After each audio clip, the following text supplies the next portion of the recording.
చెప్పు. నాకు పెట్రోల్ లేదు. పెట్రోల్ ఫుల్ ట్యాంక్ చేయించు కదా కార్లా. అన్నా ఫుల్ ట్యాంక్ అన్నా. ఇలా ఫుల్ ట్యాంక్ చేస్తుంది. పైసలు తీస్తా చూడు నిమిషాలు. పెట్రోల్ పైసలు ఎట్లా తీస్తావు? నీకు చూపిస్తా. సరే చూడండి ఎంత అయిందో చూద్దాం. 4000 వేయించింది. 4000. సో ఇప్పుడు ఎట్లా తీస్తావో చూస్తా. చూపిస్తాదా?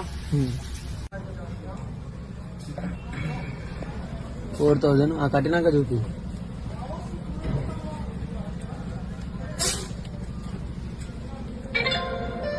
4000. ఇప్పుడు నేను